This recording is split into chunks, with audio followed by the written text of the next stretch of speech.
Aamir Khan కెరీర్లోనే biggest హిట్గా నిలిచిన దంగల్ గురించి అందరికీ తెలిసిందే. ఆ సినిమాలో ప్రతి క్యారెక్టర్కు ఆడియన్స్ ఎంతో బాగా కనెక్ట్ అయిపోయారు. ఆ మూవీలో బబితా పోగట్ చిన్నప్పటి పాత్రలో నటించిన సుహాని భట్నాగర్ తన నటనతో అందరినీ ఆకట్టుకుంది. అయితే ఆమె కేవలం 19 ఏళ్ల వయసులోనే మరణించడం అందరినీ షాక్ గురి చేసింది. సుహాని భట్నాగర్ మృతి పట్ల బాలీవుడ్ దిగ్భ్రాంతి వ్యక్తం చేసింది. అమీర్ ఖాన్ కూడా సుహాని మృతి పట్ల ఎమోషనల్ అయ్యాడు. నువ్వు ఎప్పటికీ మా హృదయాల్లో ఒక స్టార్లా నిలిచిపోతావంటూ భావోద్వేగానికి లోనయ్యాడు. ఈ నటి మృతిపై చాలానే కారణాలు వినిపించాయి, కానీ ఆమె మృతికి కారణమైన వ్యాధి గురించి కుటుంబ సభ్యులు అసలు విషయాలను వెల్లడించారు. సుహాని భట్నాగర్ మృతికి మొదట అందరూ మెడిసిన్ సైడ్ ఎఫెక్ట్గా భావించారు. ఆమెకు కాలు విరిగినప్పుడు వాడిన మందులు సైడ్ ఎఫెక్ట్స్ వల్ల ఆమె మరణించిందంటూ చెప్పుకొచ్చారు. కానీ సుహాని కుటుంబం ఆ వాదనను కొట్టిపారేశారు. వారి కుమార్తె మృతికి అరుదైన వ్యాధి కారణం అంటూ చెప్పుకొచ్చారు.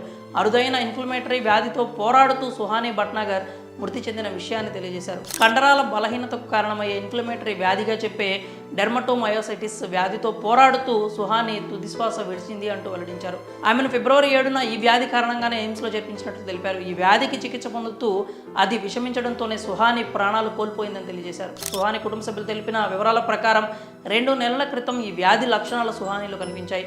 ఒంటిపై ఎర్రటి మచ్చలు రావడంతో ఎన్నో ఆసుపత్రులకు తిప్పారు, కానీ ఎవ్వరూ ఈ వ్యాధి ఏంటి అనేది నిర్ధారణ చేయలేకపోయారు. ఇటీవల ఆమె ఆరోగ్యం మరింత క్షీణించడంతో ఎయిమ్స్లో చేర్పించారు. కేవలం 10 రోజుల క్రితమే సుహానికి ఈ ఇన్ఫ్లమేటరీ డెర్మటోమయోసైటిస్ వ్యాధి నిర్ధారణ జరిగింది. ఆమె ఆరోగ్యంలో ఎలాంటి పురోగతి లేకపోగా మరింత క్షీణించింది.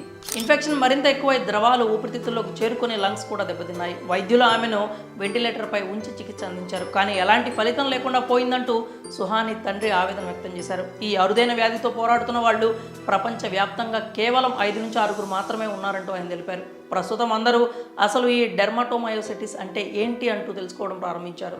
అసలు ఈ డెర్మటోమయోసైటిస్ వ్యాధి అంటే ఏంటంటే, ఈ అరుదైన వ్యాధి కండరాలు, చర్మం, అంతర్గత అవయవ వాపుతో కూడుకున్నది. ఈ వ్యాధికి సకాలంలో చికిత్స అందించకపోతే రోజు రోజుకి ఆరోగ్యం క్షీణిస్తుంది. దీనిని ఆటో ఇమ్యూన్ ప్యాథాలజీ అంటారు. అంటే ఇమ్యూనిటీ సిస్టమ్ పనితీరులో ఆటంకాలు కారణంగానే ఈ వ్యాధి వస్తుంది. అయితే ఇలా ఎందుకు జరుగుతుంది అనేది మాత్రం ఎవరూ చెప్పలేని పరిస్థితి. ఇప్పటికీ అది మిస్టరీగానే ఉండిపోయింది. రోగ నిరోధక వ్యవస్థ సొంత కణాలని హానికారకంగా భావిస్తూ వాటిని నిరోధించేందుకు ప్రతిరోధకాలను ఉత్పత్తి చేస్తుంది. నెమ్మదిగా వాపునకు గురయ్యే వ్యాధి లక్షణాలు ప్రారంభమవుతాయి.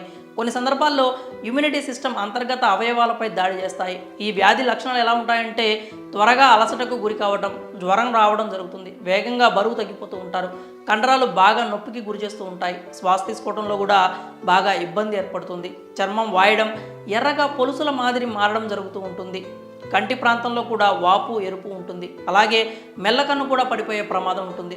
దీనికి సంబంధించిన చికిత్స విషయానికి వస్తే దీనికి క్యూర్ అంటూ ఏమీ ఉండదు. కార్టిసోన్ వంటి మందులు వాడాల్సి ఉంటుంది. కండరాలకు సంబంధించి ఫిజియోథెరపీ చేస్తూ ఉంటే వ్యాధి అదుపులో ఉండే ఆస్కారం ఉంటుంది. నటి సుహాని భట్నాగర్ మృతికి కారణమైన ఈ అరుదైన వ్యాధిపై మీ అభిప్రాయాలని కామెంట్స్ రూపంలో తెలియజేయండి.